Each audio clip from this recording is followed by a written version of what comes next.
কোন শয়তানের মতো চুল রাখলা? কোন শয়তানের মতো? কোন পাগল, কোন ছাগলের চুল রাখলা? কার থেকে কি মডেল নিলা? আগাও নাই, হোগাও নাই, পূব নাই, পশ্চিম নাই, উত্তর নাই, দক্ষিণ নাই। কার থেকে ডিজাইন নিলা? আস্তাগফিরুল্লাহ, আস্তাগফিরুল্লাহ, আস্তাগফিরুল্লাহ। রুচি তো মানুষের থাকা উচিত, বিবেক তো কাজ করা উচিত। আমি কার মতো সাজলাম, যার কোনো জন্ম নাই, বংশ নাই, পরিচয় নাই, কোনো মূল্যায়ন নাই, ইজ্জত নাই, সম্মান নাই। আমি তার মতো নিজের ড্রেস আপ করলাম, নিজেকে সাজিয়ে তুললাম, যার কোনো নাম নিশানা নাই।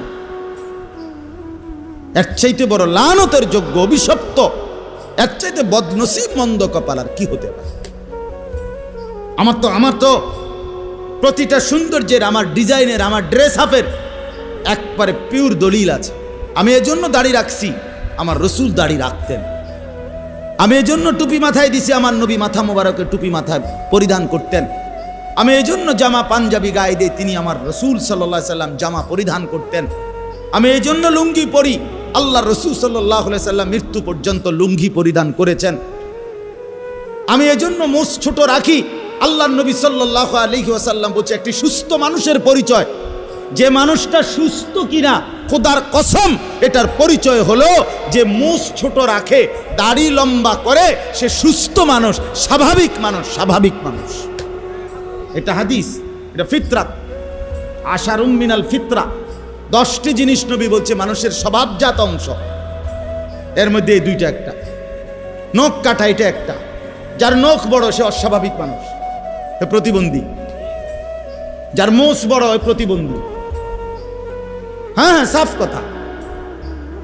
যে দাড়ি কাটে সে প্রতিবন্ধী, তার বুদ্ধি প্রতিবন্ধিতা আছে, বিবেক প্রতিবন্ধী।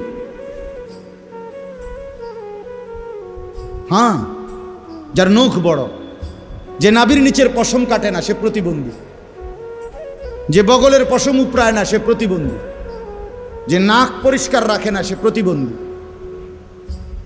রাসূলুল্লাহ সাল্লাল্লাহু আলাইহি ওয়াসাল্লাম, এটা ফিতরাত, স্বভাবজাত অংশ। এটা স্বাভাবিক, সুস্থ, স্বাভাবিক মানুষের পরিচয় এটা। কোরআনুল কারীমের মধ্যে আছে, আল্লাহ তাআলা বলেন ফিতরাতাল্লাহিল্লাতী ফাতারান নাস আলাইহা। আমি আল্লাহ তাআলা প্রত্যেকটা মানুষকে ফিতরাত দিয়ে সৃষ্টি করেছি। কি দিয়ে? স্বভাবজাত কিছু যোগ্যতা, স্বভাবজাত কিছু বৈশিষ্ট্য, সৃষ্টিগত কিছু বৈশিষ্ট্য দিয়েই আমি আল্লাহ তাআলা মানুষকে সৃষ্টি করেছি। আমার কথা শক্ত হলে মাফ করে দিয়েন ভাইয়া,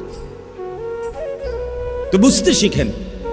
এত বড় শ্রেষ্ঠতম রাসূল পেয়ে কেন মূল্যায়ন করলাম না? কেন মূল্যায়ন করলাম না? আমরা যারা এখানে বসছি, আমাদের প্রত্যেকের মূল পরিচয় হলো আমরা মুমিন, ইমানদার, মুসলমান, এবং এটাই আমাদের জীবনের সবচেয়ে বড় পরিচয়।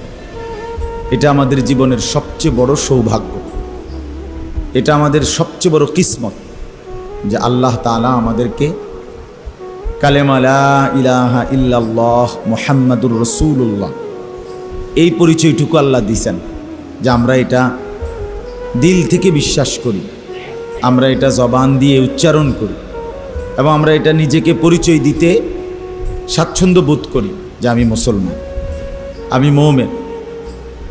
আসমানের নিচে, জমিনের উপরে আল্লাহ তাআলা কোনো মানুষকে যত কিছু নিয়ামত দিয়েছেন, সমস্ত নিয়ামতের মধ্যে সর্বশ্রেষ্ঠ পরিপূর্ণ নিয়ামত হলো আল্লাহ তাআলা তাকে ঈমান দান করছে।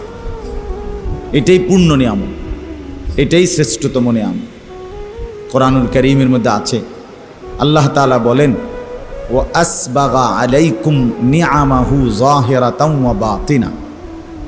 আল্লাহ তাআলা বলেন তিনি তার বান্দার উপরে প্রকাশ্য এবং গোপন সমস্ত নিয়ামত পূর্ণ করলেন।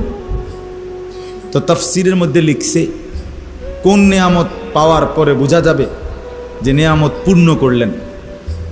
তো বিশ্ববিখ্যাত একজন মুফাসসির হযরত মুজাহিদ ইবনে জাবার রাহমাতুল্লাহি আলাইহি, তাবেঈ ছিলেন যিনি, মানে সাহাবীদেরকে দেখছেন, এমন বড় মাপের মুফাসসির তিনি বলছেন যে কোনো বান্দা আল্লাহ তাআলার নেয়ামত পূর্ণ পেয়েছে তখন কালেমা লা ইলাহা ইল্লাল্লাহর দৌলত পেয়েছে যখন।